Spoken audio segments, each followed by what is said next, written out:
Thank you, Patrick. Very kind of you to introduce me in this manner.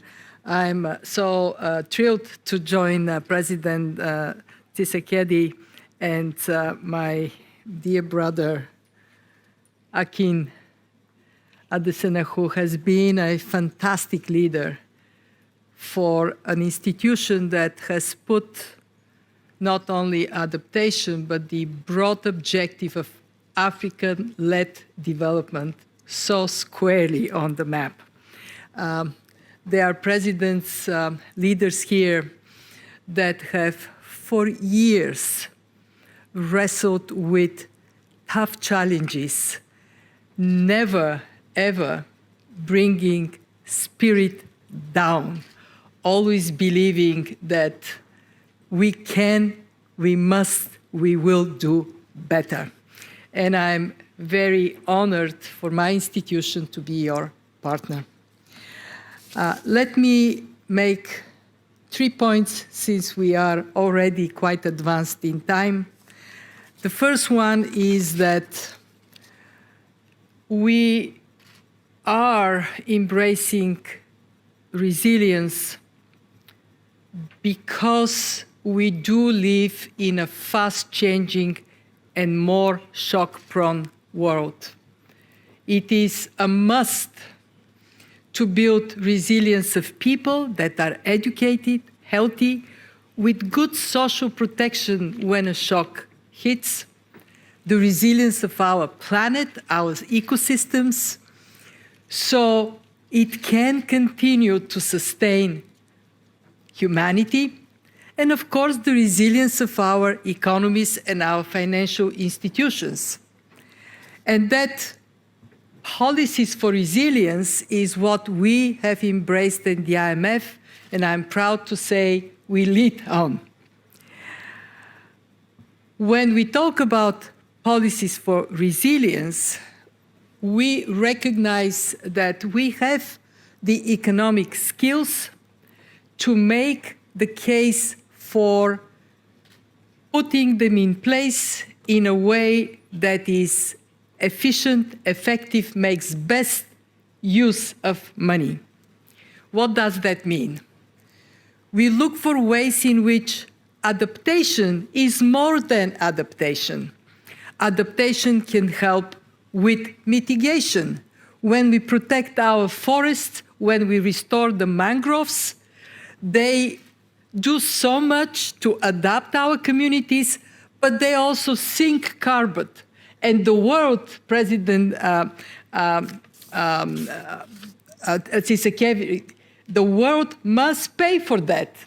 We advocate for price on carbon, not only when we cut carbon emissions through energy, renewable energy, through clean transportation, but also when we cut carbon emissions by sinking carbon and restoring the ecosystems for the good of people. Adaptation is also development. When we build climate-smart agriculture that sustains droughts and sustains what Africa used to not have, rains that fall in 24 hours and destroy the crop, when we have resilient agriculture, it is more productive, it is great for development. Resilient infrastructure. When we build so it lasts and multiplies the impact, for example, a school that can also be a shelter, then we help communities to withstand shocks.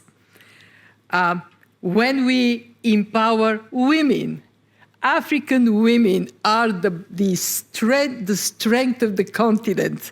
And when women are empowered, communities are so much better. And we also recognize that building strong internet connectivity means access to data.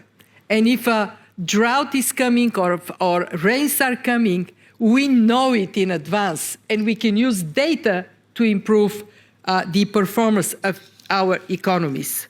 This is what we promote from the IMF. We also promote removing obstacles, and this is my second point, removing obstacles to adaptation. For example, lack of access to insurance, lack of access to credit. Financial stability is only strong when people can access financial resources so their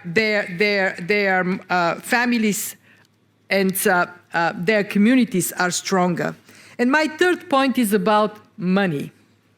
We do have to raise more financing for adaptation. The 100 billion seems to be coming.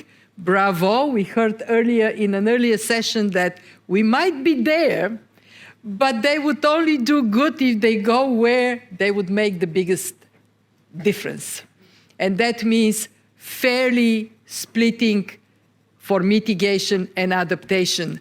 At the fund, we believe that this must be done. And bravo, my brother Akin, for what you have achieved. We at the fund also help for countries to have fiscal space to deal with these challenges, including adaptation. Our historic $650 billion new special drawing rights allocation brought fresh resource with no additional debt to everybody here in this room. But we have to do more. And the leaders of Africa know what I'm talking about.